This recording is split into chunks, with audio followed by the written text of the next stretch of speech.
আসসালামু আলাইকুম ওয়া রাহমাতুল্লাহ। আশা করি আপনারা ভালো আছেন। আমি আমার ফুডস অ্যান্ড হেলথ চ্যানেলে আপনাদের জানাই সুস্বাগতম। আজকে আমি আপনাদের সুন্দর একটি টিপস দিব। এখানে আজকে আমি আনারের শরবত বা জুস করে দেখাবো। এই যে একটা আনার থেকে আমি এটা সুন্দর করে এখান থেকে ফেটে কেটে নিলাম, সব কিছু এটা আলাদা করে নিয়েছি, এই সব বীজ বের করে নিয়েছি এখানে। এটা দিয়ে আমি সুন্দরভাবে আপনাদেরকে একটা আনারের জুস বা বেদেনার জুস করে দেখাবো ইনশাল্লাহ। তো এর জন্য যে উপকরণগুলো যেগুলো লাগছে সেখানে এখানে একটা চিনি নিয়েছি পরিমাণ মতো, এখানে লবণ নিয়েছি অল্প একটু পরিমাণ মতো, এরপরে এখানে একটু টেস্ট বাড়ানোর জন্য একটু বিট লবণ নিয়েছি, এটাতে বিট লবণও একটু দেওয়া যেতে পারে। সাদা এলাচ একটু নিয়েছি, সাদা এলাচ একটু টেস্ট বাড়ানোর জন্য দেব। কালো এলাচ পাউডার এটাও একটু সুন্দর করে একটু দিব টেস্ট বাড়ানোর জন্য। দেখা যাক এটা কিভাবে এটা ব্লেন্ড করে এটা শরবত করা যায়। আমি একটা ব্লেন্ডার মেশিনে সবগুলো এক এক করে দিয়ে আমরা সুন্দরভাবে ব্লেন্ড করে নিচ্ছি, নিয়ে তারপর আপনাদের আমি শরবত দেখাচ্ছি।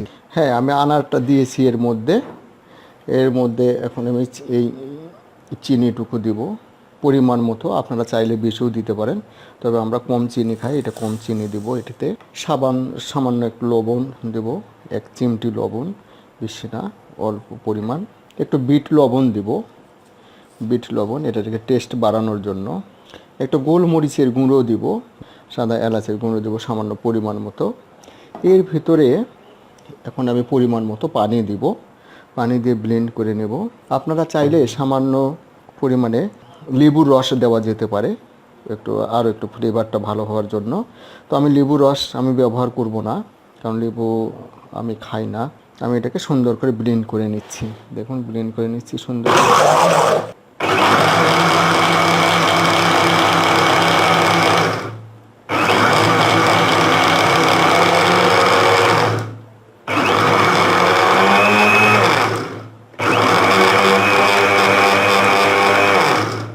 এটাকে আমি এখন ছেঁকে নিব, এর বীজটা আমি আলাদা করে নিব। হ্যালো সম্মানিত সুধী, এই দেখুন আমি শরবতটি সুন্দরভাবে ছেঁকে নিলাম। অনেক সময় দেখা যায় কি যে অসুস্থ রুগী আছে, তারা মুখে খেতে পারছে না ঠিকমতো, তখন এই শরবতের প্রয়োজন হয়। এছাড়াও ছোট বাচ্চাদের আপনারা খাওয়াবেন, ছোট বাচ্চারা খেতে পারছে না, সেক্ষেত্রেও আপনারা সুন্দর করে এটা শরবত করে বা জুস করে খাওয়াতে পারবেন। এই বেদেনা বা ডালিম বা আনার, যেটাই আপনারা বলেন না কেন, এর প্রচুর গুণাগুণ, এর যে শরীরের জন্য খুবই এটা উপকারী, যার ফলে এটা আপনারা খাওয়ার চেষ্টা করবেন এবং বাচ্চাদেরও খাওয়ানোর চেষ্টা করবেন। এই যে আমি দেখে সুন্দরভাবে এখানে আপনাদের এটা পরিবেশন করলাম। আপনারা এটা অবশ্যই বাসায় করবেন। খুব সুন্দর কালার চলে আসছে, কালারটা এক্সিলেন্ট একটা কালার চলে আসছে, ফ্লেভারও খুব সুন্দর দেখা যাচ্ছে। দেখুন আপনারা খুব সুন্দর কালার আসছে। আমি ঠিক পরিমাণ মতো পানি দিয়েছি, আপনারা চাইলে এর চেয়ে কম পানিও ব্যবহার করতে পারেন, আপনারা ইচ্ছা মতো আপনারা দিবেন। এতক্ষণ আমার সাথে থাকার জন্য এবং আমাকে সময় দেওয়ার জন্য আপনাদের অশেষ ধন্যবাদ। আমার চ্যানেলকে অবশ্যই আপনারা সাবস্ক্রাইব করবেন, লাইক করবেন, কমেন্ট করবেন।